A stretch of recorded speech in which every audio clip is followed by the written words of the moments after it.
Shirley sells shells by the seashore. God damn it. Fuck Shirley. White bitch.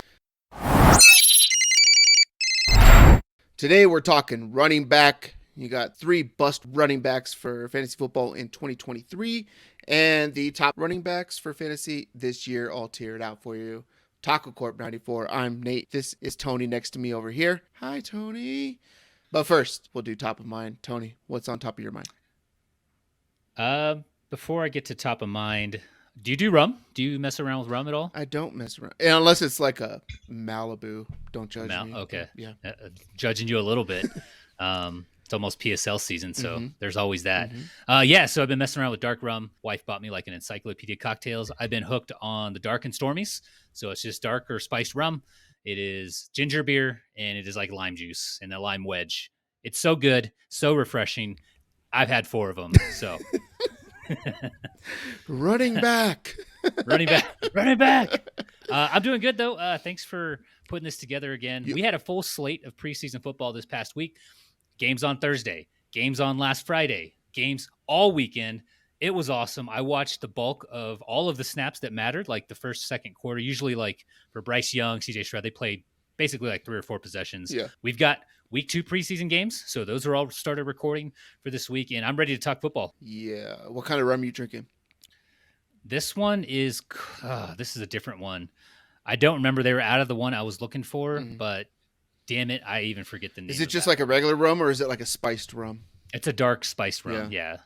I to... forget the name. Like I never drank it before, but we just kind of like turned the page to random liquor, and this happened to be the one. Yeah. And so we just went to the store and found the first basically spiced or dark rum we could get our hands on. I think in like $15 to $20 range is like Sailor Jerry's or something like that. I've had that before.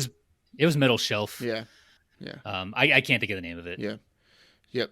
But top of mind though, I did have something serious. Okay. Before I forget, before I have more of this dark and stormy. Did you know that's what they called me in high school? Was dark and stormy.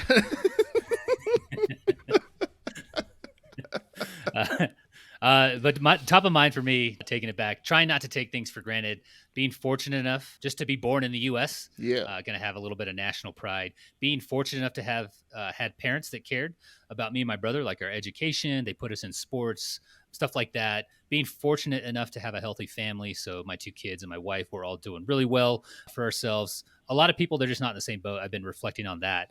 And what we have isn't guaranteed. So I'm just trying to keep that basically top of mind for me a lot more frequently. Yep.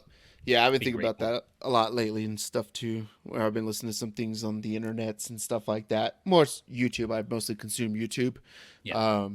But a lot of that, like basic gratitude stuff. And, I've been thinking a lot about others. Like I have certain goals that I want to do in life. Right. And I am like impatient with them because I'm like, God damn it, this, but things pop up, or most of it's like has to deal with finances, right, or something like that, where I'm like, I'm trying to buy a house, I want to do this, but then I look at home prices and then what I want to do for a mortgage and stuff. Like I don't want a 30-year, I want a 15, but I would need to have my payment like around a quarter of my income so that I'm not house poor and all that kind of stuff, right?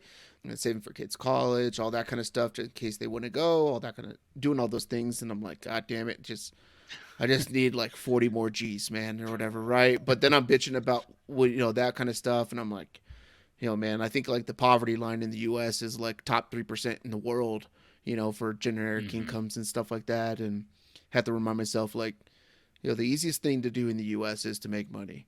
Like it's by far the easiest place in the world to do it, and it's one of the easiest things to do. It's just called work, That's what a lot of people don't like to hear, and I'm like, okay, what am I going to do in my spare time? Am I going to sit here and watch Lord of the Rings like I was earlier? Probably not the best thing I should have been doing, right? I should have been doing something while watching Lord of the Rings, but I'm like, I haven't sat and watched a movie in a while. I just want to do this. Yeah. I was reading, we went to Barnes & Noble earlier. This is my top of mind, I guess, now too. But we went to Barnes & Noble, and I was like, I want to read these books of like movies and stuff that I've watched or shows that I've watched. One that came to mind was like The Hunger Games. Like I've never read those books, so I'm like, okay, let me pick up the first one.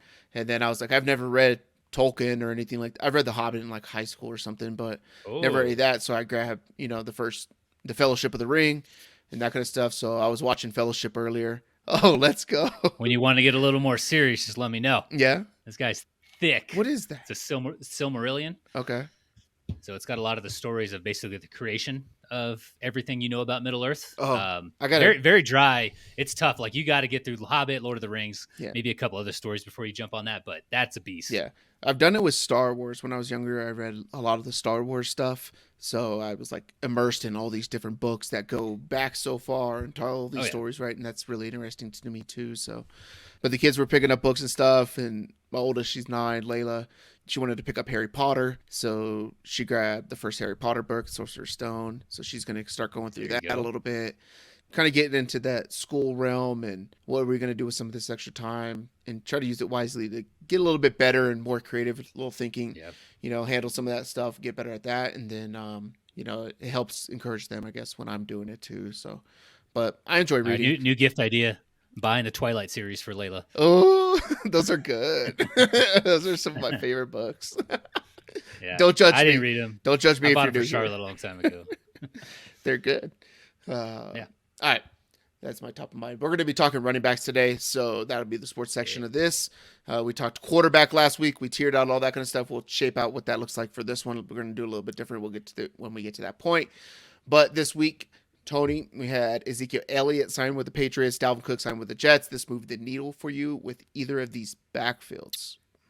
Yeah, I'd probably do it one at a time here. Zeke signed a 1-year deal with a $3 million base salary, $1 million signing bonus, and about $2 million worth of incentives. So maybe $6 million all in all if he reaches that. Awesome for Zeke. Feels like a guy who can chew up like 4 yards a carry pretty consistently for the Pats on first down, maybe some short yardage stuff. And just kind of give Ramondre Stevenson basically everything else. Patriots had a need. They let Damian Harris walk. He signed with the Bills, and he was averaging about 200 touches per year. So that's probably what I'd project for Zeke if he plays 75 to 80% of the games this year, which is probably about what you can kind of project for, running backs of his age. But for Ramondre, I don't think it changes him like his ADP too much, maybe caps his ceiling. So like I wouldn't reach on him if you were running back needy. That's probably it for Stevenson. Yeah, I think for me, Stevenson moves down a couple slots just because I don't think he's going to be anywhere near the green zone, when you're talking 10-yard line and in and stuff like that. So I think a lot of those touches that are, goal line carries and stuff like that are going to go to Zeke. So if you're expecting to have the double-digit touchdowns out of Ramondre this year instead of the 6 like he had last year, I'd probably project him closer to that 6. So bump him down a couple little spots, move Miles Sanders above him for me. Pretty close to where he was. Just you expected them to sign somebody at first, didn't expect it to be like Zeke, right? Like you're hoping it was someone else or whatever like that. But I don't really know who though, right? Like maybe Kareem Hunt because he's a ball catcher too.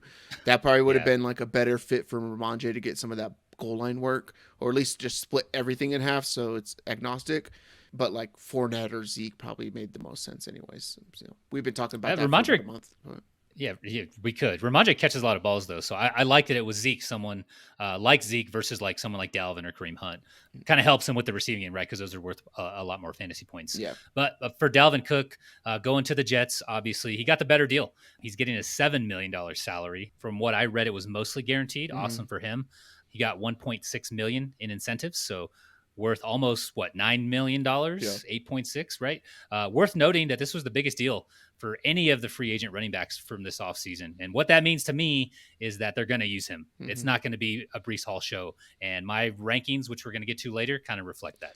Yeah, Breece Hall. I think once the Dalvin stuff kind of came out about Dalvin meeting with the Jets and all that kind of stuff, I moved Breece Hall down immediately because they were obviously interested in bringing somebody in. Breece Hall coming off a bad knee injury as well. Like, okay, they're going to give him some time, ease him back in or whatever like that, and try to keep that two-headed monster for a playoff push. But the thing about this one, like from a fantasy standpoint, they're both like no-goes for me. I could care less about any of them. They're really deep down low. I don't know if I have them both in the I don't think they're in the top 24. Maybe Dalvin I put in there just because I think he's going to get a lot of that early run, but he's like in that back end, like guys I really don't give a shit to get. Like a guy who, I haven't ranked there, but I'm not touching him type of thing, right? And not even for my fantasy roster? No, not even for your fantasy roster. So I wouldn't need to put that on you. You'll do it to yourself. So the thing is that the move just makes no sense. And like, this is like a Jets are going to Jets thing, right? We talked last time. There's, death taxes. the Padres being the Padres, the Mets being the Mets, and the Jets being the Jets. That's just what it is. It's like, why would you not shore up another place on your team, right? Help out a guy like CJ Mosley. Get another corner on the other side of Sauce Gardner. Get a safety help for the other side of the field because Sauce has his thing, right? You know that Sauce is going to get called for more holding this year. It's going to happen, right? It's going to happen. Does he need more help on that side? Like, shore up the secondary, shore up the linebacking core. Your defensive line is fantastic. Shore up what you got really good. Like, the rich get richer in where they're richer, but the Jets, like the running back position doesn't make any sense for the Jets. Like, you had Breece Hall last year running that outside zone scheme with a depleted offensive line, and he excelled with it. Like, he was really good in that, right? You have Michael Carter, who you drafted around the same time. Like, he's, 2 years into the league or whatever. So you have Michael Carter sitting there. He's done well the entire time. Zonovan Knight's done well every time that he's been in there. Knight. So that's 3. And then you just drafted probably the second best running back on your roster after you added Dalvin Cook as well in Israel Bonaconda, who's doing Madden spin moves in the middle of running an A-gap run up the field, gets 8 yards up and hits a spin, boom, for a touchdown. The dude is electric. And you sit there and add another one. You got 5. This is the biggest. This is an RBBBC, right? Yeah. Like, you got to toss an extra B in there. Yeah. It's crazy. Like, you can't find this stuff on the hub. It's so ridiculous. And it just didn't make any sense. And it was just like, we got another good name, right? And people are, Dalvin Cook does this. It doesn't matter for the team. It makes no needle move for the team whatsoever. Why do you keep drafting all these dudes? Like, it's ridiculous. You know what this is starting to feel like, Nate? The San Diego Padres or the New York Mets. or the Vince Young Eagles dream team. Oh, yeah. Yeah. That is Asamoah, and they just loaded up, and Vince Young called it the dream team. Yeah. Like, starting to have, some of those vibes. Yeah. So, yeah. They're going to start 2-5, and everybody's, whoa. Yeah. Let's pump the brakes on the Jets. Yeah. Yeah. Maybe, they just need some time to mesh, and it's all the excuses, man. Like, so stupid and boneheaded. Slam on the brakes. Don't pump them. Yeah. You got to slam on them. Yeah. Skirt. Like, pull the e-brake also, everything like that. So, yeah. I'm glad we're on the same page there. That makes me feel good. I feel like, it feels weird. This is like a Spice Girls moment. Like, maybe if Matt Graham's listening to this, he can chime in with a "when to become one." That's so good. All right, running back. 3 bust running backs for fantasy football this year based on ADP, Tony. So think of things that we see, like, hey, where are guys getting drafted? Are they going to meet that value or not? Like, just things that are like seem so obvious to us in general, but are opposite of what the public says. We'll go 1 for 1. You can start with your 3, and then we'll go 3, 2, 1, alternating. Absolutely. So you're going to like this first one. I tried to pick some different guys than what you had, at least the last time. I looked like 2 days ago. Yeah, it's the same. At your notes. Okay, good. Just to give the loyal listeners some variety on guys we feel that are being a little overvalued at this point. The ADPs, they're just too rich. My first one, Breece Hall. So based off ESPN ADP, he's going off the board as the RB15 or an RB2, right? That 13 to 24 range. We mentioned they just signed Dalvin Cook. They have Michael Carter they drafted 2 years ago. They have Bam Knight they drafted last year. And then this year they drafted Israel Bonaconda.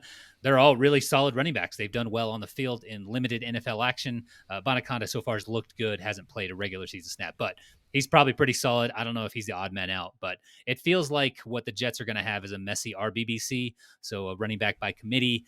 I'm sure Robert Sala's going to want to emphasize the run with the game plan for the team as a whole. And I think the team might finish as a top 15 unit, but I don't see how any of these guys pay off at ADP, especially Breece Hall. And that's why he's my number 1 running back bust for the season. Yep. Yeah, I agree.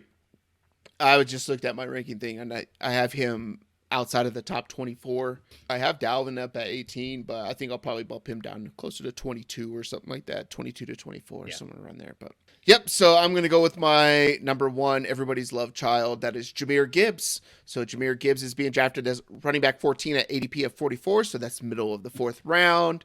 Yep. My thing is that he's going to be on the back end of a split. And they got the old David Montgomery there. It's going to be the same kind of thing that we saw last year with Swift and Jamal Williams. And Montgomery's going to be the short yardage guy. He's going to be the goal line back that's filling in for that Jamal Williams role. They didn't bring in him to sit there and catch a bunch of passes and all this kind of stuff. That's why they drafted this other dude. That's how I see this offense going. So it's just not worth the price when the touchdowns won't be there. He'll catch some balls, or whatever like that, but everybody expects Jared Goff to take another step forward. He's looked really good in the training camp stuff and team, the team practices with other teams and all that. And everybody's high on the guys like Amon-Ra, Hawkinson, everybody's person who can't stay healthy, Jamison Williams, who's also suspended for 6 weeks too, who still gets drafted in redraft. Is mind-boggling to me. I need those people in my league. But for me, Jahmyr Gibbs is not even in the top 24 running backs. I currently have him at 26. So he's sitting at 26 for me. I don't have him in the top 24. Back against the wall. You need a running back. Gibbs and Montgomery on the board. Which one are you taking in a full PPR league? Montgomery. Okay. I would take Montgomery over him. So okay. Yeah. Yep. Because if I'm drafting that far back, like I'm going to get Jahmyr Gibbs, right? And they're not going to get drafted. I don't know what Montgomery's ADP is, but I assume it is rounds behind. ESPN, he's the RB26. Yeah. So about 10 to 12 spots behind Gibbs. Yeah. So you're probably looking like 2 rounds because you got people drafting their tight ends, quarterbacks within those rounds, filling in some of those wide receivers. So I can see Montgomery, and Jahmyr Gibbs is going to get preseason work. We're going to see that here this week or something like that, or the next week. So I assume that Gibbs is going to go up a little bit because people are going to be like, oh, this, that, the other, right? But I'm just not in on Jahmyr Gibbs. So you see it just as a better value. You're saving a couple rounds there. I'd rather get David Montgomery, and then if they can move the ball like they did last year, David Montgomery's going to end up with double-digit touchdowns. Jahmyr Gibbs going to have like 4, and that's going to be like a 40, 60-point swing. You're going to ask this guy to sit there and catch a bunch of balls, 50 extra balls or whatever like that, and then also have the rushing yardage that you're going to get out of David Montgomery. I just don't see it. So. Yeah, that makes sense, and those are the types of things you should be looking at in like those scenarios. But all right, cool. For me, my second one, this one, and my next one may be a little unfair, but it's Jonathan Taylor. I'm staying away from JT given the contract dispute, given his injury recovery. I think it was an ankle. He had surgery on over the offseason. He's got a back or something like that. I don't really know who to believe, him or the owner, Jim Irsay. Given the shit that Jim Irsay is coming out and saying, right? All of those things, and just given what he's got going on there, he's the overall RB6. So I think that's in the second round. I don't have the overall pick, but that's about where he's been going in mock drafts. I'm not touching it. It's too much risk. You want these guys getting reps in practice and camp, and he's not getting that right now. Yep. And then what does it do for the rest of the team, right? When this guy's not even there. And how they've signed 2 or 3 other running backs to fill in on top of what they already had, right, with Deion Jackson and those guys. And the hard thing is that with Jonathan Taylor, it seems like it's just his new agent, because back in May he was like, "Yep, I'm going to play. I'm going to be with the team. This, that, the other, right? I got a contract as it is. We'll work through it. If it doesn't get done before, I'm still going to be there. This is this." Gets a new agent, and all of a sudden he's this new person. So it's like, who are you? Right? Who are you really for, or whatever like that? Because you said all these things that we believed were you beforehand, and now you're this. So I think that's where you're getting all that kind of stuff. But I think he will play. He has literally no leverage. And like I am usually for the player, but when you're trying to negotiate a deal, 3 years into a potentially 5-year deal, at least 4, right? They have the option to pick up the 5th year next year because he was a first round pick. Like I don't see him basically controlling this at all. Like he's going to have to play to accumulate time. And if he does that, is he going to play through an injury, which a lot of these guys do, right? They get a shot and they play through it. I don't think he'll do that if he's on the field, which he's going to have to be. So I'm just staying away, like completely from him and one of the other guys I'll mention. This is like your Lamar Jackson from last year, or Michael Thomas or something, where it's like, well, they're not happy with something.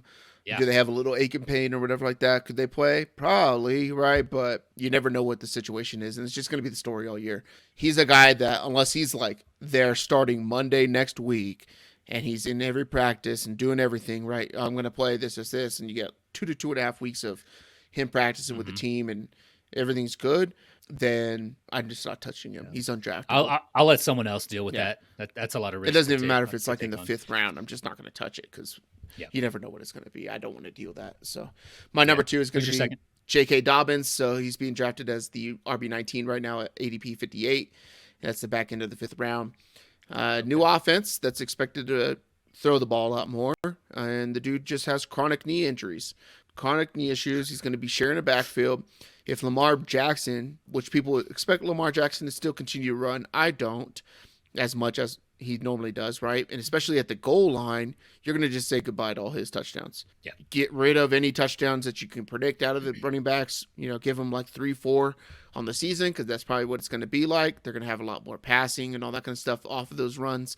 So I can see more passing touchdowns for Lamar, which means less rushing touchdowns for J.K. Dobbins. And really, if you look at that whole scenario of he ends up with less touchdowns, he's injury prone with knee issues. They're not going to run the ball as much because they're going to be more of a pass-heavy offense and tempo. What's the real difference between him and a guy like Khalil Herbert, who I have absolutely no interest in? I have no interest in that entire Bears backfield whatsoever. It's like a three-headed monster plus Justin Fields. I don't want to touch it. What's the difference between him, Alexander Mattison, say a guy like Brian Robinson, or even your 3-game suspended Alvin Kamara, right? That you can get all of those guys after pick 100, and you're going to waste one on J.K. Dobbins at 58. You love the dude. He runs good. When he's on the field, he's good. He's just never on the field, and he's going to lose touchdowns to Lamar Jackson. I'm out on J.K. Dobbins. It's way too high.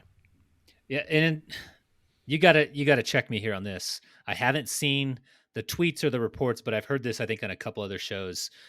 He woke up recently and said that Jesus told him he should get his knee scoped or something. Am I making shit up right now? I don't know. I could tell you after Sunday morning when I go, I'll talk to the pastor and stuff like that, and we'll see what's going on. Let me know if Jesus spoke to him about his knee. Like, I'm curious if there's some lingering issues. And like, I think it is a thing. Like, I think he is having some procedure done. But is it that, or is it like another contract, like kind of, he's in there, but he's also holding out. A hold in, I think is what they call it. It makes no sense to have a hold in or a hold out or nothing like that with a guy like J.K. Dobbins who doesn't play football. So doesn't make any sense. Yeah. All right. My third one here. So like I said, these last two are kind of unfair. This one's Josh Jacobs. He's going as an RB7. So kind of in the similar territory is Jonathan Taylor. He's also holding out for a contract. He's not even with the team. Per reports, he flew out of Vegas. Not great for a running back, missing all of that conditioning, all of that contact now that we're in camp and we're in preseason week 2. I think that started yesterday. And then just working with a new quarterback in Jimmy G. He just got there, right? He's just practicing himself, kind of getting the offensive installed. That all counts for something. Like, if he does get a deal the week before the season starts, you're probably accepting just a lot more risk than you would otherwise in drafting him at that ADP, which is rich. Again, that's about the second round. Yeah. So another probably stay away from me, even if he gets a deal like next week or, the first week of September. Probably just staying away. Yeah, that one's rough because it's nice that he's in a contract year. Because that's why I liked Josh Jacobs last year. Motivation. It's like, this is about a time to get a deal done before you get franchise tagged and stuff like that. Yeah. Not there, which makes it a little bit tougher. But it makes you really like a guy like Tony Pollard a lot more, right? Who's just like, fuck it. Like, I'm going to play on the tag, right? He's tagged. He signed it. Yeah, he's playing. I like practicing. Guys like Kirk Cousins, right? And you're just like, screw it. You're going to tag me twice? Whatever, I'm going to throw for 5 Gs, Perennial, and then he's perennially tagged. He's like the guy who's done it better than anybody else and making money in the NFL. It's crazy. Yeah. And nobody respects him as a quarterback. It's wild. The guy just does his job well. So my third, I've talked about it ad nauseum on your show. If you want to hear the full kind of recap of this, you can go over to the 58 West King podcast. It's linked below. Check out the AFC coaching changes. It's a long one, but it's a good one, I think. So my third one is going to be Austin Eckler, and this is my number one fade of all in all of fantasy football in 2023. You got Joe Lombardi no longer being the offensive coordinator there, and he's the guy who's responsible for guys like Pierre Thomas, Theo Riddick, Joique Bell, Alvin Kamara, and then went to the Chargers 2 years ago, Austin Eckler.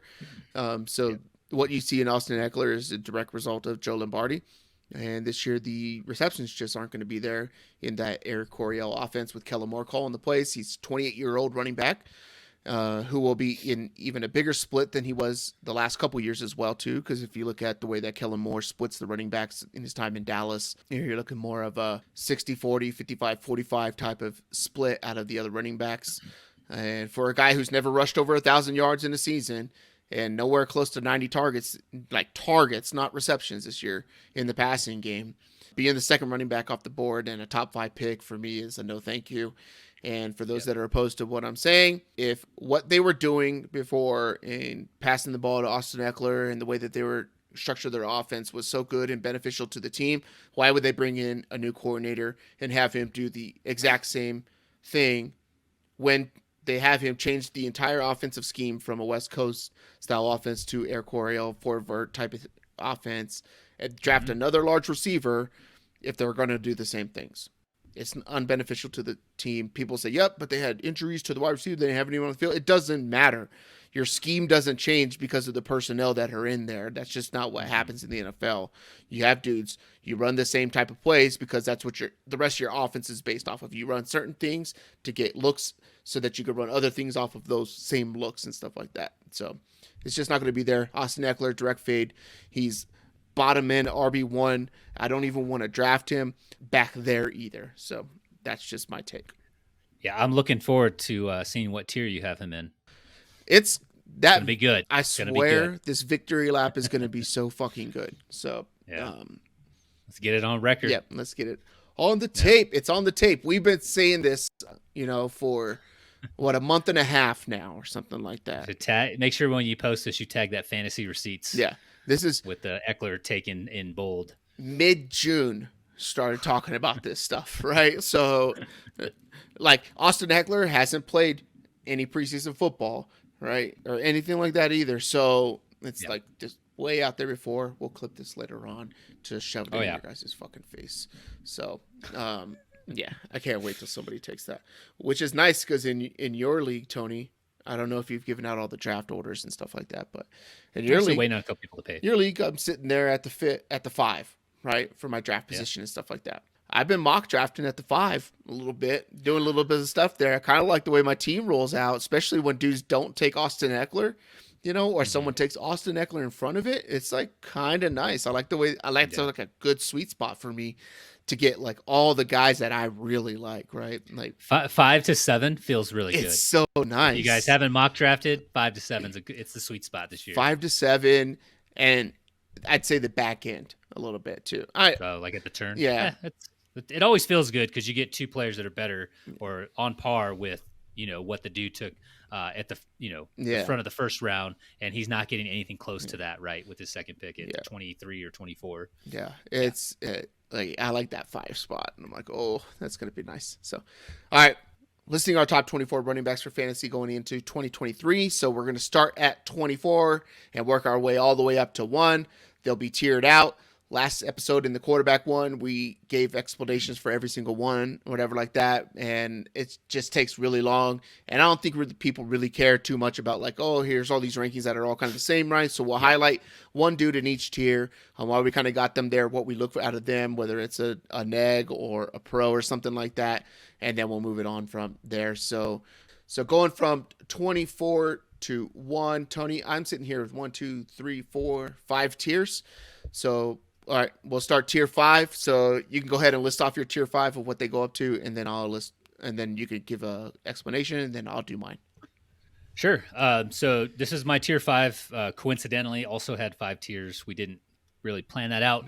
It just felt right. Yeah. But these are mostly guys in committees here to start my top 24. I'll kind of start at 24 and work my way down. So at 24, I have Alvin Kamara. Mm-hmm. So if you haven't really been paying attention, he did get a suspension. That's a 3-game ban. I'd probably have him up a tier or 2 if he wasn't missing the first few games of the season. After that, I have Alexander Mattison, probably the guy I'll spend some time talking about. He broke 10 points 3 times in 2022, and he only topped 18 points once. That was in week 18. Doesn't really matter really that week for fantasy. He crossed 17 points just 3 times. If we go back to 2021, where he was running the ball a little bit more with Dalvin Cook missing some time, and it took him 32 touches. Yeah. 32 touches. And then he did it 2 more times. The second time, 32 touches, and then 25 touches. I'd probably project him more in that 20 to 25 territory. So I don't really think he's going to be a guy who finishes as an RB1 or low-end RB2 or high-end RB2 where he's kind of being projected at. I think ESPN has him at 17 to 19, depending on what you're looking at. But for me, I have him as 23. After that, I have Jahmyr Gibbs. Talked about him. He's going as the RB16. So I have him back. What is that? Like 7 spots. Mm-hmm. And then at 20 or at the next spot, I have Dalvin Cook. So that's the 21. Yeah. So Breece Hall, you're going to notice he's not in here.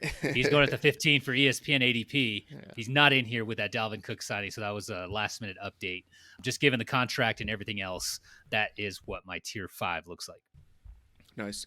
My tier 5, I go Isaiah Pacheco at the 24, Alvin Kamara at 23. So I'll talk Alvin Kamara just because that's the one I want to highlight. So 3-game suspension really puts him behind the mark here, right? But you know that when you get a guy like Alvin Kamara, you're going to get some production coming when he's in there. The plus for a guy like Alvin Kamara is the team keeps losing running backs. Like, they're just flies that are dropping, right?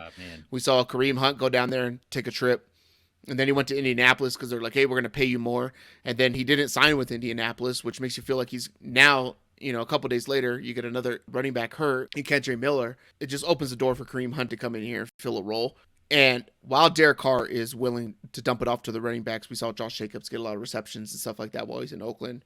And Las Vegas, Kamara and Hunt kind of share similar styles, right? They could both catch, they could both run in and outside zones and stuff like that.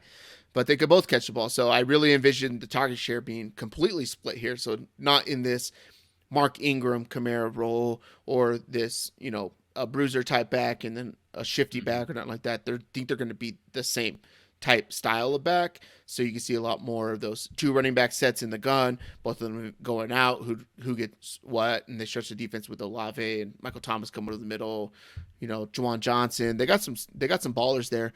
A.T. Perry, don't bring up that dude's a stud. But if you're a dynasty player or whatever like that, you don't know about that dude. But just kind of the similar style. So it's not like Kamara's going to get all of the passing work and all that kind of stuff. I see Hunt taking some of that away. That's why I got him down at 23. If that weren't the case, then I'd probably have him up inside the 20 just because he's going to miss some time. But I'd envision that if Hunt wasn't there and he comes back, he's going to be like around that top 12 range of running back. So, but with Kareem Hunt there, I'm going to bump him all the way down. And then, for anyone curious who hasn't been watching, the Saints in preseason week 1, they had the ones out for their first possession. Derek Carr, Michael Thomas was even out there. He caught a couple balls, but Kamara ran 2 times, kind of up the middle and caught 2 passes for pretty big chunk gains. Yeah. So they're still going to use him the way, the previous offenses have used him with Andy Dalton, Jameis Winston. So he's still going to get some run. Yeah. The only concern for me is Kareem Hunt signs there and it's the same dude. So same skill sets. Yeah. Which it's going to be exciting for the Saints. Like, just hit those overs for the Saints early in the season. 22, I got James Cook, and 21, I got James Conner, and that's my tier 5. Your tier 4, Tony. Okay. All right. So for tier 4, this one for me is a couple potential workhorse backs, both with a little bit of injury concern, and then 2 more dudes in committees. But guys, I'm feeling pretty good about. We'll start off at the 20 with Javonte Williams. We both like him a lot. Maybe not going to be at 100% as far as workload goes to start the season, right? Coming off the ACL, the LCL, and the PCL injury. So pretty significant, similar to what J.K. Dobbins, but he's ahead of him or where he was last year in the recovery process. We do like him a lot. Just going to think he's going to be a little bit slow to start out of the gate.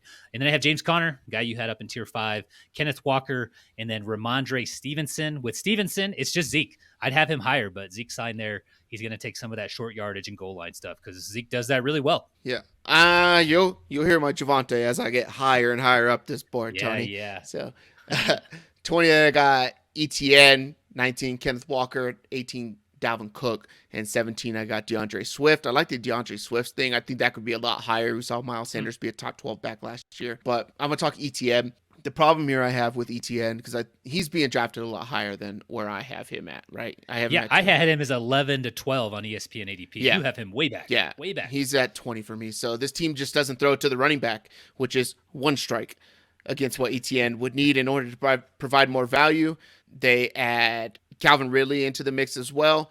Who would you rather throw the ball to, ETN or Calvin Ridley? Pretty self-explanatory. There's another guy who's going to take targets away from that he doesn't already get. Strike 2, the Jags saw 1 short yardage snap in preseason week 1, and that went to Tank Bigsby. He was the one that was on the field. So that's strike 2 for me because they brought that dude in to be a pounder, right? So that's going to be all your green zone, red zone opportunity stuff. ETN was 6th in red zone attempts last year with 40, and he ended up scoring just 4 touchdowns on the entire season. So he's a top 6 in attempts. So, and just didn't score touchdowns. So I believe we saw what's going to happen with that preseason, short yardage situation. And did we? That's strike 3. Yep, that's strike 3. We're going to get to strike 4. Did we really have a big belief in a guy who failed to score 10 fantasy points in a third of his games last season, and who was also going to lose more red zone opportunities this year. Strike 4. I don't want any of that. So you're out. No, Is thank that you. how that works? Yeah. Is that how that works? Yeah. 4 strikes. That happens in baseball, right? I think that's a Dodgers Giants thing or something like that. But, Yeah. But yeah, that's my ETN take. So I know people are really high on Travis Etienne, all this kind of stuff. I think too many people would just fall in love with talent, but talent really doesn't matter when you're not getting the ball. So I don't think that you don't have Evan Ingram, Christian Kirk, Zay Jones to stretch the field, Calvin Ridley, all these other dudes, Trevor Lawrence, who's the golden child of quarterbacks since Andrew Luck. And then before Andrew Luck was Peyton Manning. And that was it, right? Those 3 dudes. And he just doesn't get pass catching and he's not going to score touchdowns. So no thanks. Okay. All right. I'm a little higher on ETN. We'll get there, though. Mm-hmm. For me, though, moving into tier three, this is the first all workhorse tier. I think these guys get basically the bulk of their team's runs and targets. Not going to be any type of committee, right? Like one that we're going to see in New York, but the offenses just aren't going to be scoring a lot of touchdowns. So I think the ceilings for these guys might be a little bit capped. You'll probably agree with a couple of them. Cam Akers coming in at the 16, Miles Sanders at the 15, Dameon Pierce. I know you like that one. I don't know how high. I don't remember how high I saw him on yours. And then I have Najee Harris. I don't know who you're going to make a case for here. I think I'll speak to Cam Akers because he's probably the one we're a little bit different on. In 2022, and Cam Akers is going as an RB24 on ESPN, so I have him up about 8 spots.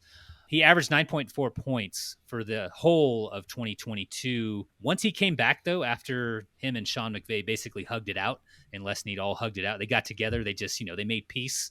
The agent was there. They hugged it out. He wasn't traded in the trade deadline pass. Cam Akers averaged 16 points per game in PPR leagues.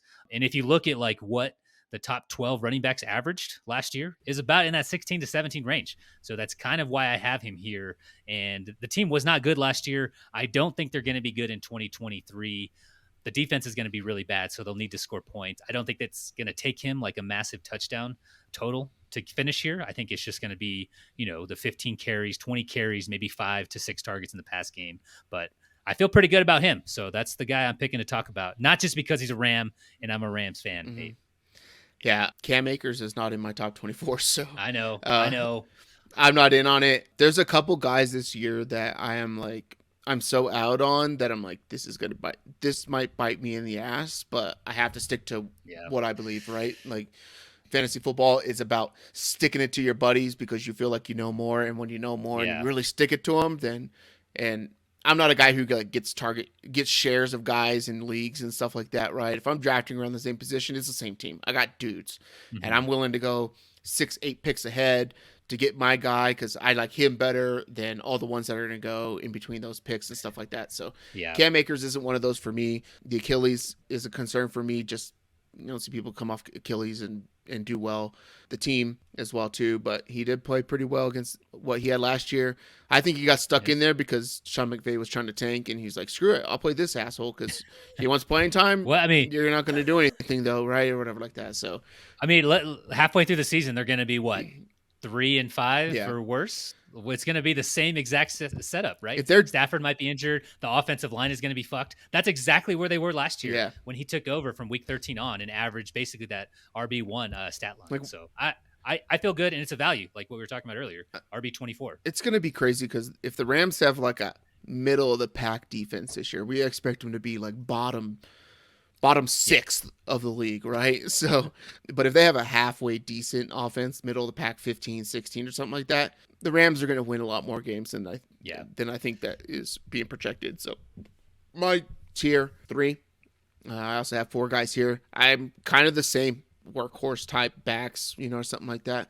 I got Dameon Pierce at 16, Aaron Jones at 15, Ramondre Stevenson at 14, and then that's after the Zeke stuff. And then I have Joe Mixon at 13. The one I'll talk about is Joe Mixon. So 3 games last year of less than 10 fantasy points, and one of those was the DeMar Hamlin game.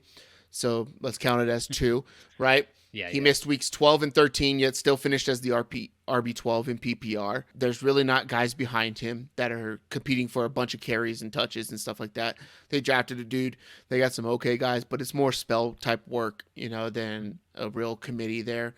Year 3 of this entire squad being together, if you discount Joe Burrow's first season, and dare I say the team that we all expect to take another step forward, right? This is the year for them to really put it all together, go compete for a Super Bowl. They're in a tough division. They're in a tough conference. And then when you get out of that conference and you go play in the other conference, you're going to be playing one of those big dogs that got defenses and guys just coming at you left and right from every angle, right? So, and teams that are going to, the NFC is more, it's crazy. The NFC is like a running conference, right? It's Like very different. Like they pound the ball and stuff like that. So it's a different style that's getting put on your, defensive line at the end of the year and all that kind of stuff. So, but it's also hard to find a running back who's going to consistently give you double-digit fantasy points with a bunch of touchdown upside. So there's nothing really I can discount with Joe Mixon. He's going to be solid.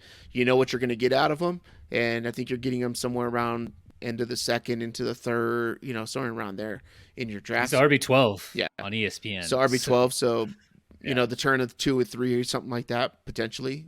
It's crazy because I do some mock drafting or some other drafts and stuff like that, and I get into it, and it's like, well, the running back receiver stuff is kind of even as you get through that first couple rounds. So the talks of 0 RB stuff and all this kind of stuff is kind of like whack. I think everybody's getting like one anchor type of guy and then going other directions. But Joe Mixon, a guy you're not going to be, unless he's hurt, you're not going to be upset with the production you can get out of him, right? You can stick him in there as your RB1 if you're going wide receiver heavy. You get a tight end in the first. You want to get that quarterback in the second, third, fourth round or whatever like that.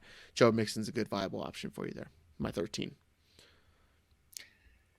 So I'm going into tier 2, and Joe Mixon is not in it, which tells you I am like you were last year on Joe Mixon this year. Yes, I like it. Yes. Maybe I'll talk a little bit more about him in that tier. But my tiers are crazy as far as like comparing it to their actual ESPN ADPs. But for tier 2, this tier is either elite pass catchers or guys who've done a fuck ton of work on the ground, Derrick Henry types, right? Mm-hmm. Obviously, there's going to be a couple contract holdouts, suppressing 2 of them. So obviously 2 of my busts are going to be in here. But starting at the 12, Aaron Jones. I have Travis Etienne after that, Josh Jacobs, Jonathan Taylor's a big tier. Mm-hmm. Jonathan Taylor's there. Derrick Henry, massive workload on the ground, right? Saquon Barkley and Austin Eckler. The 2, 3, 5 are in my tier 2. They should be in tier 1 based off how I have my guys ranked, but they're not. I guess the guy I'll spend a little bit of time on is Aaron Jones because I do have him bumped up a spot. You already spent some time on ETN. We've talked about Taylor and Jacobs, but Aaron Jones is electric. Preseason week 1, they had him out there on the first possession. He was the first play. Mm-hmm. I forget what they ran, but Aaron Jones basically ran a route. I think it was like he was in the backfield. He just ran off to the right. Little short pass from Jordan Love. But I think you're going to see that throughout the season because this is Jordan Love's basically first full year under center. He's played sparingly a little bit to kind of spell Rodgers, whether he was like on the sideline missing some time with an injury or it was like a week 18 situation where they were done, right? Yeah. But he's electric. LaFleur's going to rely on his backs to kind of take the work off Love's plate. And he's just a little bit older for running backs. Otherwise, I might have him higher because he has finished top 5 in the past. And I think he's going to get a similar type workload if his body can handle it, right? A.J. Dillon's also there, so they'll kind of share some of that work. But as far as receiving work, I think it's going to be mostly Aaron Jones this year. Yeah, I like that. My tier 2 goes from 12 to 4. So at 12, I got the infamous Austin Eckler. My 11 is Jonathan Taylor, both 2 guys who are just no-goes for me because I'm never going to draft them where they're going. My number 10 is Miles Sanders. And then I got Derrick Henry, Javonte Williams, who's the guy I'm going to talk about. Josh Jacobs at 7. Obviously, proceed with caution and wait for some news. Don't draft him there if he's not on the team, especially if you're going to Labor Day weekend drafting and stuff like that. Get out of here. My number 6, Tony Pollard. This is another guy that I have ranked at 6 and I'm completely out on. This is the guy who I was referencing when I was like, there's another thing where I'm just like, this is going to bite me in the ass, I feel like. But I'm completely out on Tony Pollard. Najee Harris at 5, who I'm really high on. Saquon at 4. Those 2 guys, for me, I could have them as tier 1 dudes. Those are guys that I'm comfortable being in the first round, taking them. They're not going to cost you first round capital. I was talking about how drafting in the 5. I've done a lot of stuff where it's like, I'll get Kelsey at the 5. I'll get Najee on coming back, and then, I can figure out a wide or, Najee at the come around or Waddle and then Najee, depending on what people are doing and stuff like that. So really like that there too. And Saquon, but Saquon, I feel like it's going to be a guy where I'm not going to draft him and he's going to be RB1 or whatever like that. But I'll talk about Javonte. I have him at 8. So he's at ADP of 79 in NFFC. and that's Fantasy Football Championship. So a Big lot of money. high stakes stuff. And he just got a huge upgrade in coaching, offensive line, and scheme. We talked about Joe Lombardi with the Austin Eckler stuff earlier. And he's responsible for those guys: Drake Bell, Theo Riddick, Pierre Thomas, Alvin Kamara, and everybody's love child, Austin Eckler. He's coming off a nasty knee injury, so I get that. But everything they're saying is that he'll be ready to go by week 1. He's practicing, all that kind of stuff, doing his thing. So there's something about it to where I'm just not going to go against a Joe Lombardi running back, where the team's defense should be able to limit the amount of points that the other teams are giving, right? Which gives you more rushing opportunity in the fourth quarter.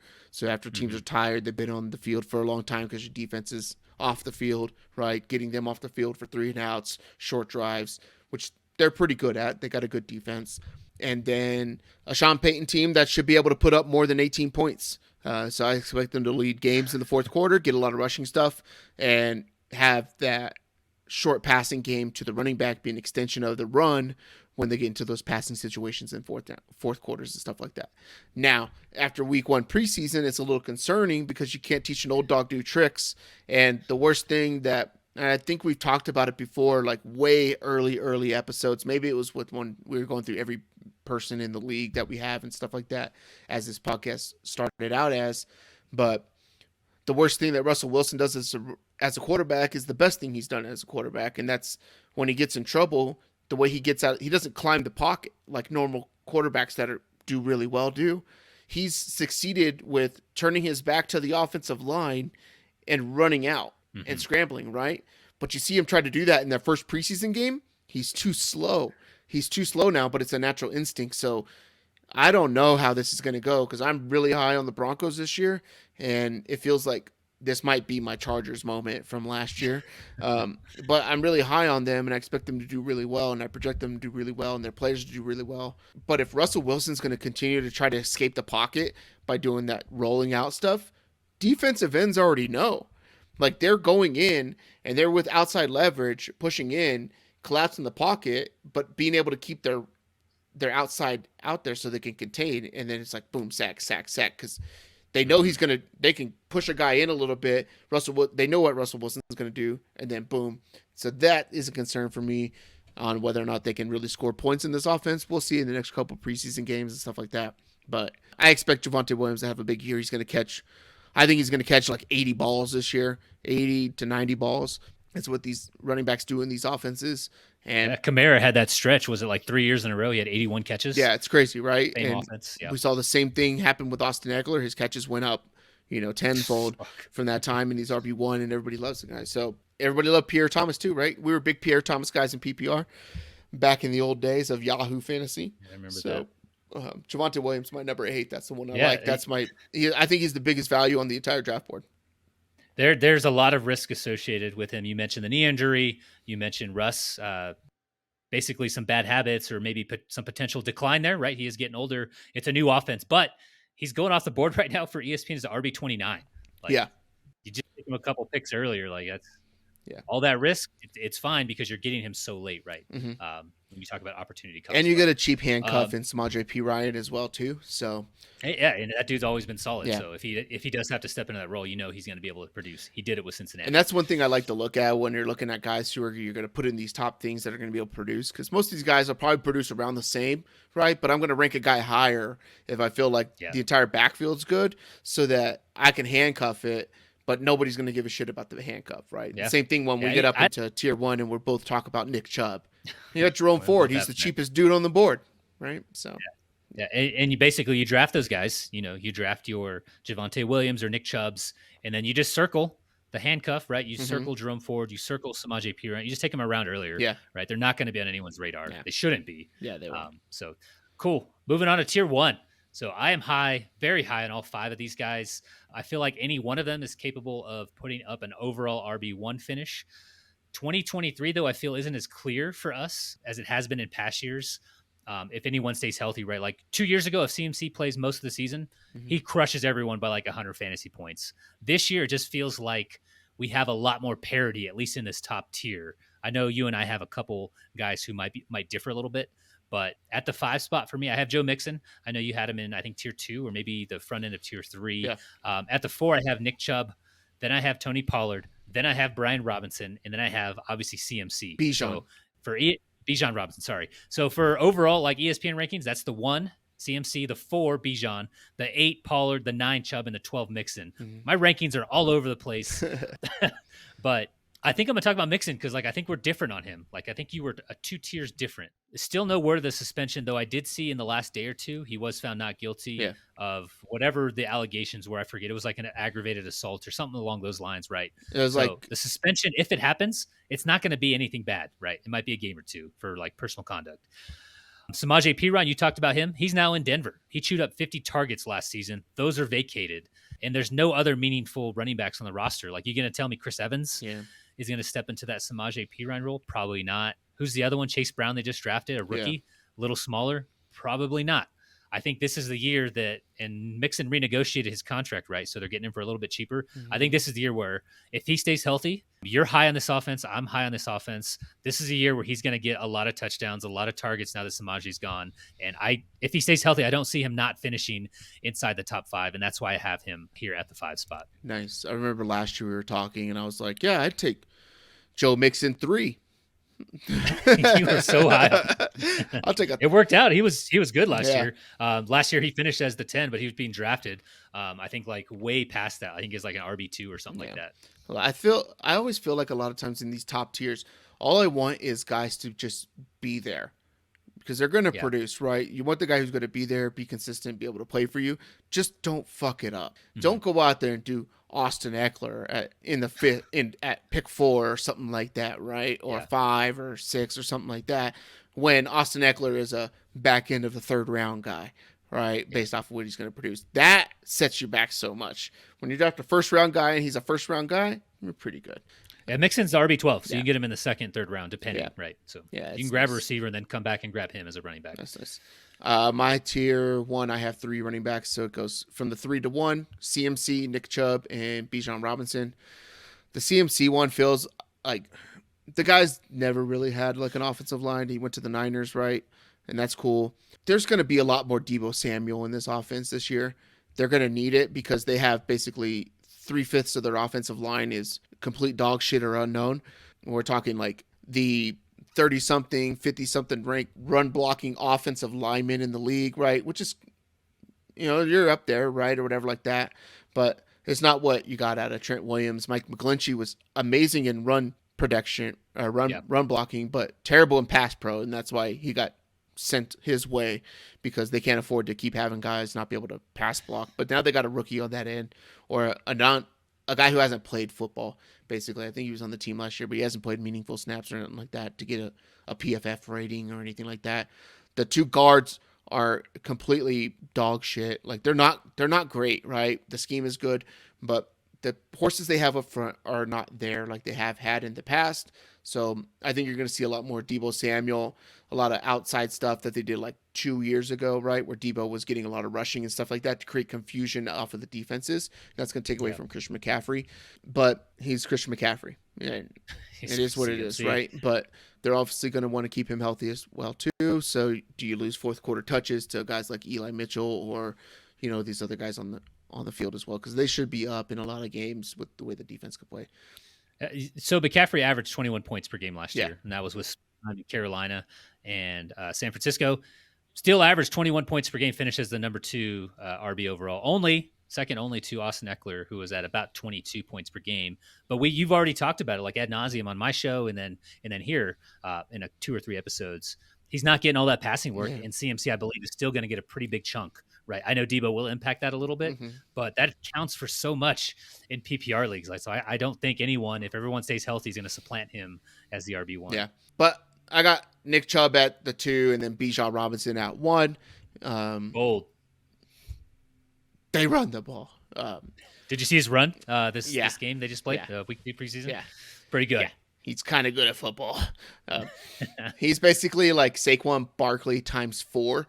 Like when he first came into the league, the dude is amazing. But I'm gonna talk Nick Chubb. So, because Nick Chubb I have at 2, and I think he falls into that turn of the 1-2 or something like that. So he's back, into the 6 or 7 or something like that. But so the team is going to continue to be a top 5 rushing attempts team, and with Jerome Ford spelling Nick Chubb. Jerome Ford. That's not. Who? Yeah. His name's Jerome. He's not getting the ball right. Hall of Fame Is game it? also opened up with a bunch of screen passes. So we're going to see a lot more targets to the running back position in this game. They had 8 targets to the position by the end of the night that night. And it was like the first 2 plays they ran was screens to the running backs, right? We only saw 2 in week 1 of preseason, but that's also a game where you have 3 quarterbacks fighting for potentially 2 spots because it's almost like DTR cemented himself now as the Oh, quarterback he's too. so good. What school did he go to? I don't know, some dumb school. They really messed up my eyes when I went there one time for medical stuff. But you got Deshaun Watson as a quarterback 1. DTR's coming out as the quarterback 2. But in these preseason games, they're cutting down the roster. These guys need to show that they can throw the ball downfield, stretch the field, they can take shots, and that they can put up yards and numbers and touchdowns. Right? You're not going to do that kind of in the scheme of the offense stuff in preseason weeks like that, right? Those guys are going to be like, hey, here's some stuff that we would do here, but I'm going to take the chance and get it down the field because I need to get paid, right? I don't need to be on a practice squad or something like that. So being on the active roster gets you paid more. So that's what I see out of week 1 difference from Hall of Fame game. Where Hall of Fame games like, hey, we're going to go through the stuff that we do. This is where we're throwing the ball. It needs to be structured or whatever like that. See what we got here. The loss of Kareem Hunt in this offense is a big thing, and Chubb is arguably the best overall running back in all of football. Pure runner. Pure runner. He can catch the ball really well. He can get up the field. He can change directions really well. I'd put like him, CMC, Barkley, and I think the thing that separates them for me is the fact that Nick Chubb is always healthy. So you add a couple more catches, 20-plus yards, maybe a few more touchdowns on the season, and you got him over 300 fantasy points on the year in PPR, and I expect this Deshaun Watson-led offense to hum this year, and there's going to be a lot more opportunities for him to get into that red zone, green zone touches and stuff like that. So it's his backfield too. You mentioned Kareem Hunt. They also let Dearness Johnson walk. I think he signed with like Jacksonville or something. Yeah. So it's literally just Nick Chubb. Yeah. Ford is there basically just to spell him after 3 or 4 straight possessions. So nice. Yeah, I like it. Nice. I like it a lot. Let us know in the comments below who you think we're bozos for, who you're going to let your bozo teammates draft, and just trust me on this one.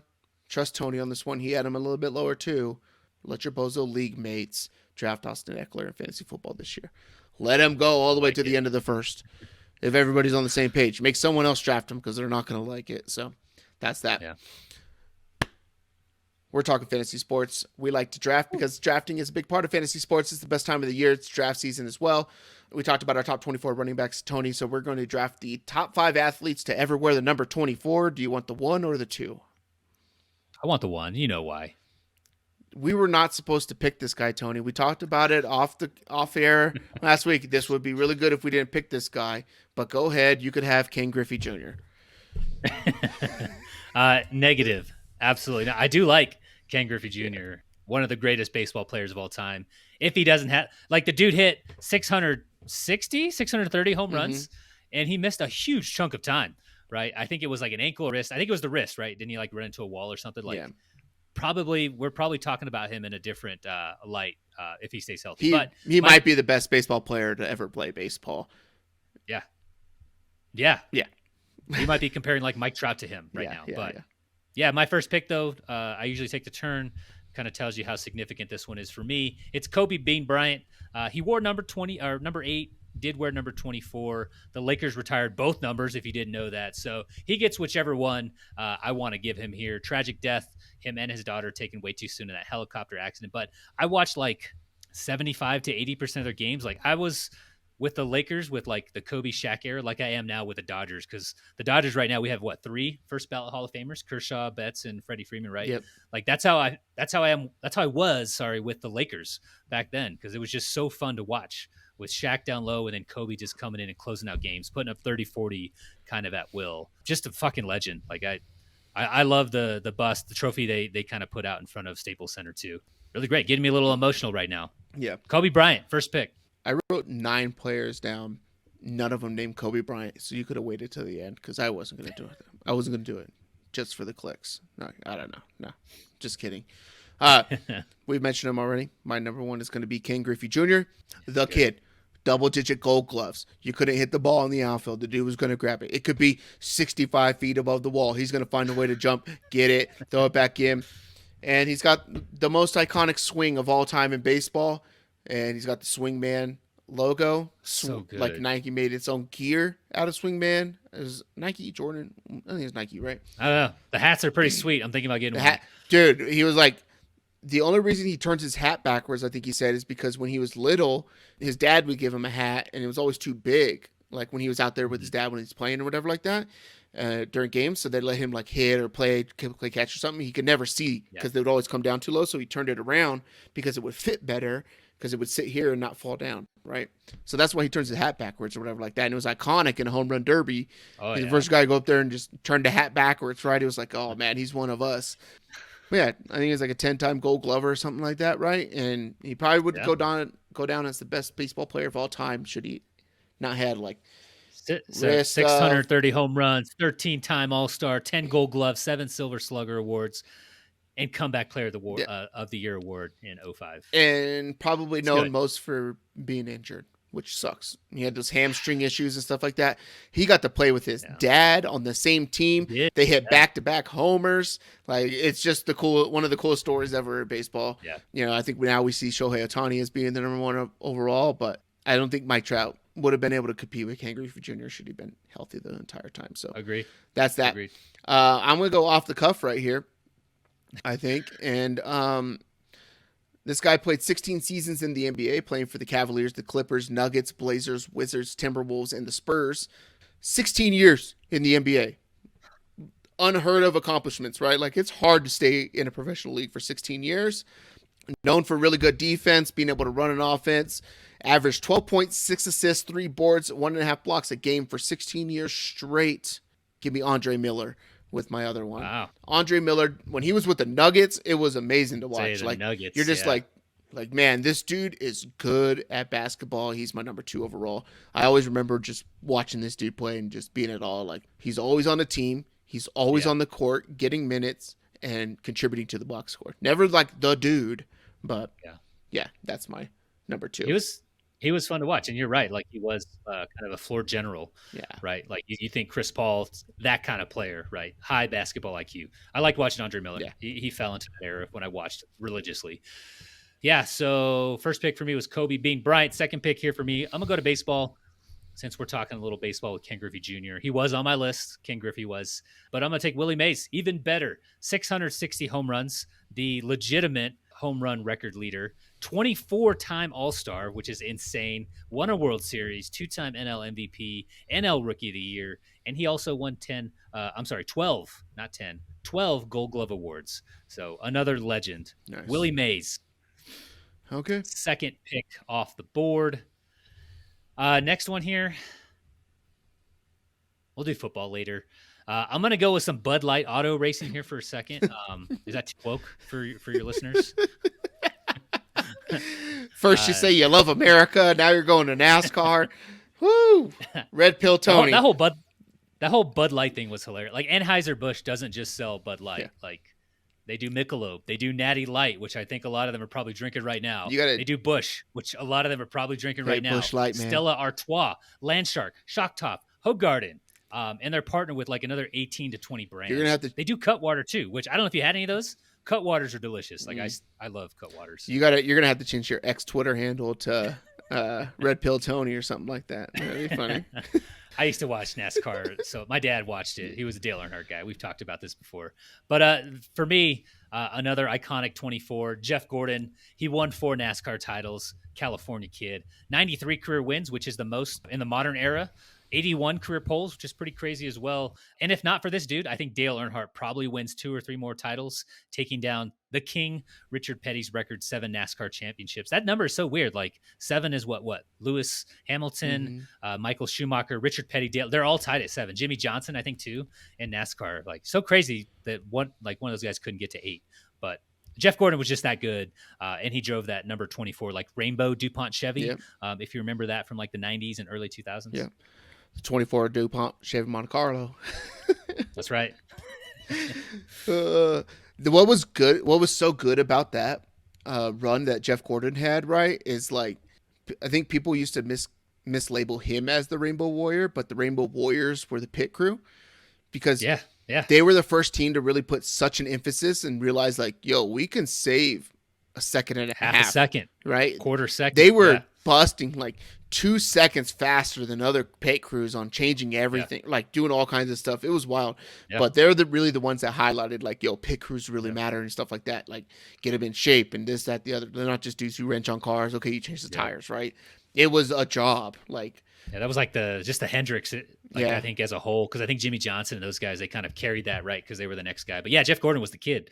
Like he was the young guy when like Earnhardt was in his 40s, Dick Trickle was out there in his 50s, Bobby Labonte Terry Labonte were in their 50s. In that number 18 Enterprise car battery. What was the battery? I remember he was Interstate battery. Was it Interstate? Something like that. No, Golden something gold. I don't know. But his brother was in like the Kellogg, like number 5. Dude, that was so. I used to use Bobby Labonte all the time in NASCAR games on the N64. Dude, it was so sick.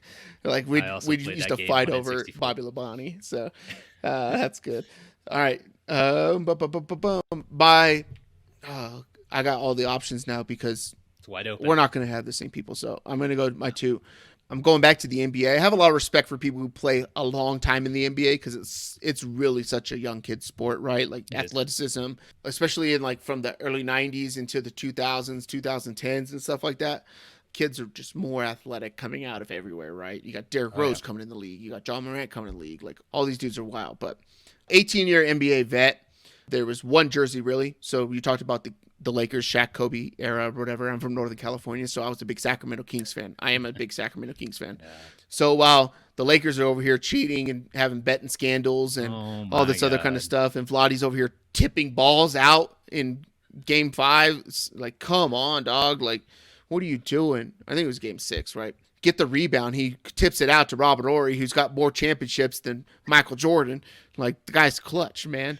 So good. Hits a 3, and then next thing you know, they're getting smoked, and the Kings never win a championship. But they were running the NBA, and the one jersey I think I always wanted during that time, well, there's 2. One was a Grant Hill jersey, and the other one was this one, and they were on the same team, and it was that chest piece, like that tealish jersey with a chest piece piston coming out of it, like on fire or whatever. So my number 3 is going to be Jerry Stackhouse. 18 years in the league. The dude was just phenomenal. And I don't know, guys who could play 18 years in the league. And during that 2000s time frame, the dude was just balling. He was averaging like 25 points a game from that 99 to 2002 era and stuff like that. And it was just never heard of because it was Shaq, Kobe. The Kings were what the Warriors are now type of stuff, right? Running gun, flashy threes everywhere. Jason Williams and Jerry Stackhouse just quietly sitting over there putting up 25 points, 8 boards, 6 assists, just tearing up the league. So just that jersey, like every time I see it, it's just like, man, that's a dope ass jersey. I want to get one now. I like Stackhouse a lot. I have a lot of his cards and I don't know why they don't bring those jerseys back, like as a throwback or something. Like those logos were legit. They're good, dude. They always sell them. I like them a lot in like those Lids locker room stores and stuff like that. They always have that Jerry Stackhouse. I'm like, I got to get me one of those. I'm falling in love with jerseys now. I feel like it's a thing. Like it's a thing. Like people are like, what do you do? Wear a jersey, whatever. But I might just start wearing NBA jerseys with hoodies underneath it. Like it feels good. I got an Allen Houston one over there from the New York Knicks. That's awesome. My next one, before you get it, because this one's elite. This one's elite in the NBA as well, too. This guy, at the end of his career, he was the king of free throw shooting. The leader of free throw shooting, percentage-wise, 90% from the line. He did it completely granny style. Give me Rick Barry. He wore the 24. He's my number 4. When he retired, the free throw king, and it was underhand, wild, and no one will ever shoot underhand from the line, and he just perfected it. The wildest thing out there. I know no one does it out of respect. Yeah, right? He established dominance a long time ago. That's why big men are better at shooting free throws now, because if they get worse than Shaq at shooting free throws, it's disrespectful to Shaq. Dude, I had so much fun. Like I don't even know, are these his kids? Like Brent Barry and John Barry were those kids? Yeah. So I had so much fun watching those guys because Brent, I believe, was with the Clippers, and then John Barry spent some time with the Lakers. I think he was like a journeyman, but I had a lot of fun watching them because those dudes, like, they played really smart basketball. I enjoyed watching those guys. I did see some of Rick Barry going through like iconic number 24s. Yeah. Like, I'm not picking the underhand fucking Yeah. free throw or between the legs free Dude, throw so shooting guy. good. So good. I know. All right, that's a good pick. I do like it. I'll go back to baseball here. I'm going to pick Ricky Henderson, known as the Man of Steel, and that is Steal, not Steel. Not because he's black. Because he Shaq Steel or still real steel. Yeah. The dude stole 1,400 bases in his career. That's an insane number. That's more than 500 above the number 2 person like of all time. Mm-hmm. No one's breaking that record. Like even with the rule changes with like the pitch clock and you can only throw to first base a couple times.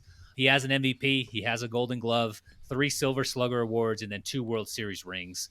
Yeah, you don't talk about some of the best, base stealers or base runners of all time without talking about Ricky Henderson. So give me Ricky Henderson with my 4th pick? Yep. I had him written down. That was going to be my next one. But I had him written down as the Ellie De La Cruz before Ellie De La Cruz, the Swiper before De'Aaron Fox, the Lightning before Usain Bolt. Oh man, you should have told me that before we started. I would have given it to you. That's good. Yeah. I love those types of intros. Yeah. Next one, I'll get to football. I guess we got to have like a couple of these guys, but I'll go with Charles Woodson. He won a Super Bowl, made 9 Pro Bowls, 4-time first team All-Pro, 4-time second team All-Pro, and he won the NFL Defensive Player of the Year in 2009, which doesn't happen often at his position. It's only happened 2 times since 2005, so I think that's a pretty good accomplishment for someone at that position. So Charles Woodson with my final pick. Yeah. And then I have my final pick. I'm doing it just because I want to have a baseball one in here, another baseball one. But I'm just going to go with Manny Ramirez. When Manny Ramirez came to the Dodgers, it was like the greatest thing that there was. That's when the Dodgers said, hey, we're going to start spending some money. They gave Manny Ramirez this big old thing. I don't know all his whatever legal troubles and roids and all this kind of stuff, right? But he brought fashion to MLB. He was the first guy to wear the big baggy jersey, the baggy pants. I wear the baggy pants now when I play baseball or softball or whatever, and it's Manny Ramirez inspired. I wanted to cover my shoe type of stuff or whatever like that. He would go. It also wears a hat with the dreads that come out of the back. Yeah, so good. Manny Wood was a thing, right? Like people were just getting wigs with dreads they were selling at the stadium with like a headband around it. You're running around the bases, you just hit the helmet off or whatever like that. Like it was amazing. Manny Ramirez was one of the most electric outfielder and he played left field too, right? It's not like he was just out in right field because he could hit and stuff like that. He was out there where balls get hit all the time, right? In Major League Baseball and stuff like that, jumping over fences, moves in his hat, throwing stuff in the stands. Crowd favorite. Give me Manny Ramirez as my 5th pick. It's pretty good. We'll recap them right now. So my number 1. This is a phenomenal list, right? Like just the greatest of the greats of anything they did, but I got Griffey, Andre Miller, Jerry Stackhouse, Rick Barry, and Manny Ramirez. Tony, well, you got Kobe, Willie Mays, Jeff Gordon, Ricky Henderson, and Charles Woodson. Did you have any honorable mentions? I did have a couple I didn't pick. You took a couple that I was interested in, but actually 2 more football ones since, we talk football here for the most part. I had Ty Law. So 14-year NFL career. We talk about that durability. He did it at a position where players usually don't play that long. He had 53 picks, 7 defensive touchdowns, 3 rings. The other one was Champ Bailey. So dude made the Pro Bowl 12 times. Say what you want about the Pro Bowl. I think being there that many times is an accomplishment. Yeah. He won 3 first-team All-Pro awards, 4 times second-team. I'm having trouble with that. He got second-team All-Pro 4 times, goddammit. Yeah. But he played 14 years, which is pretty fucking impressive, on par with Ty Law with 52 picks. So pretty good. Nice. A lot of DBs here. Yeah. I had Darrell. Did you have any honorable? I had Darrell Revis as my honorable mention. So there you go. That was it. Yeah, he was one I was also looking at. Okay. Yeah. I'm upset by you. You picked a San Francisco Giant and Willie Mays. I thought once you did that, you were going to go Bonds as well.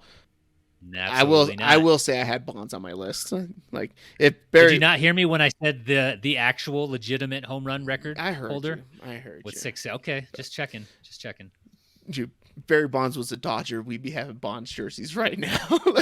I would be a proponent of him getting the Hall of Fame first ballot. I'd be injecting things, all kinds of stuff. I don't even know what it is, like deer urine or something like that. Instead of throwing the needles on the field, I would have like a giant needle prop I'd be holding up at games, right? Yeah, it'd be good. What is that called? When you not like you unban or you free the roids. something like that. So I mean, to be fair, we did have Eric Gagne, who was 1,000% juicing. I think he was on that list that came out like about whatever it was, right in the early 2000s. So I saw them. It is what it is. I saw them go up against each other one time at PNC Park, the whatever it is now, Oracle or whatever, where the Giants play. And you can see this clip on YouTube. Eric Gagne throws like 101 to 103 mile an hour fastball, and Barry Bonds pulls it foul and hits it into the cove, like pulled 100 and something foul by like 40 feet into the water. And I'm sitting up on that. I'm cheap, so I'm like I don't know. I'm like in high school or something. My brother took me. We're sitting like in the fourth deck of this place, and we see this ball pass us way up there. We're like, everybody just got chills. You're like, oh shit, right? The distance is one thing, but how the fuck do you pull something that is going that fast? Like that means you're ahead of it. Yeah. What? Yeah, crazy. What? It was crazy. That dude, it was awesome. But you can vote using the corresponding emoji on Facebook. You just look for TacoCorp Sports or at TacoCorp Sports. That's all linked down below. So. Rants or raves, Tony, before we get out of here, you got anything to rant or rave about? Thank you, please, rant. I have a rant, so if you want to rave and be nice. Good, because I am going to rave. I know we talked about man purses, and that rant is coming, goddammit. But I recently had my car totaled by hail. You've been here for these last 2 storms. You know what I'm talking about. Mm-hmm. Had a couple big storms, like golf ball-sized hail, like no joke. Like pretty fucking big. Mm-hmm. But my car was totaled by my insurance company, which you always hear like the horror stories, like they didn't pay me out. They didn't give me enough to get it fixed, whatever. They hooked me up. I got more money for my car than what I paid for it brand new 5 years ago. The claim was super easy. They put me in a rental. They paid it out within days. Like once they had the damage assessment, which covered the loan and like more than enough for like a down payment on a new car or replacement car. Just all good things. So, do you want me to say the name? Do you do free sponsorships here? No free ads, but go ahead. No free ad. I'm not doing it then. I'm not doing it. But my insurance company, like they hooked me up with the claim. Like I'm really happy, really sad. I'm a satisfied customer. Did you talk 5 stars for this company I'm not going to name? Did you talk to a guy that was wearing khakis? Maybe. Slacks. Wearing slacks. Khakis? Was it khakis or slacks? Was his name Jake? Maybe. Okay. Yeah, it was Jake. Okay. It was Jake. That's cool. Nice. Yeah, that's cool. I was wondering that today because I was driving and my check engine light came on. So I was like, oh, I wonder if Tony got a new car. I legit lost power. Like I was driving or I pulled out of a parking spot and I go to step on the gas and it's like, it felt like it was like stuck in like fourth, like a limp mode thing. And I'm like, this doesn't happen in an O2 Civic. So I'm like, what the hell? Yeah. Like, God damn it. And I was trying to go to the damn Barnes and Noble and it was like across town. And I'm like, God damn, pissed. Right. So I like turned around because I was in a parking lot. So I turned around so I could park it, turn the car off, turn it back on, boom, accelerated good because it wouldn't like go, right? I'm like, flooring it, it wouldn't go. And RPMs wouldn't go up or nothing. So I'm like, okay, restarted it, good to go. And it just had check engine light. So it's like, okay, I'll check this out. Like I'll put the OB2 monitor, O2B monitor, whatever when I get home. Haven't done it yet. I'll probably do it after this. Now that I remember. But I did. That sounds like a hail damage claim. I did think about your car at that point. And I did see like a red Golf driving around and I was like, oh, I wonder if he's going to get a red Golf. No. I have looked at them. They're pretty pricey though. Yep. All right.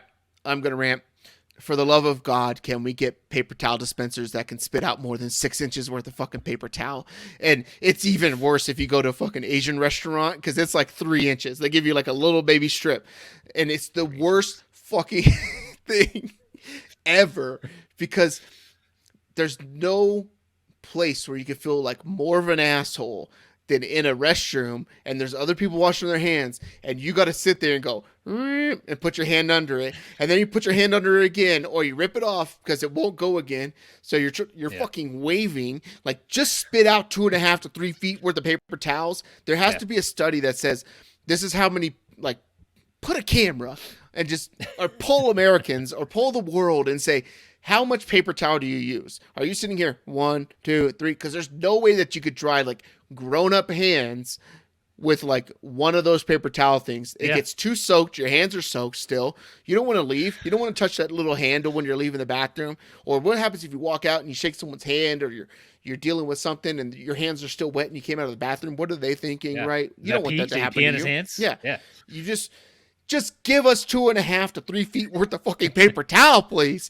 We're all sitting there waving, acting like dumbasses. The sensor doesn't work. Guy behind you's sitting there with his hands like this. Water's going down his forearms or whatever like that. Just give us the right amount of paper towels. It is ridiculous. I sit there at work and I go, boom, and it comes out, right? And it'll give me like 6 to 8 inches the first time, right? And I'm like, okay, whatever. But it allows me to do it again. So I go hold the paper towel up, hit the thing, comes out more. Yeah. But the second time I do it, only 4 inches of paper towel comes out. So it's like half the amount. Like, ugh. So you got to do it 3 times, and it gives you the right amount, just enough to dry your hands without being soaked. Your hands are actually dry when you leave the restroom.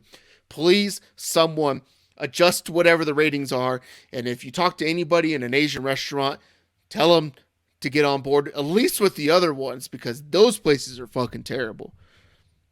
Just get rid of the dispensers altogether. Go back to the shiny metal ones, the stainless steel ones that have like the recycled ones. Mm-hmm. So I can just grab 3 paper towels and be on my way. Yeah. They're recycled, right? It's got to be cost effective, good for the environment. Mm-hmm. Like, why are we doing the dispensers? Those got to be burning a hole in someone's wallet, right? Like they got to be expensive. I imagine they're very expensive. Yeah. And whoever made those is the same person who made paper straws. Jesus Christ. I hate paper straws so much. I love the planet. I hate paper straws.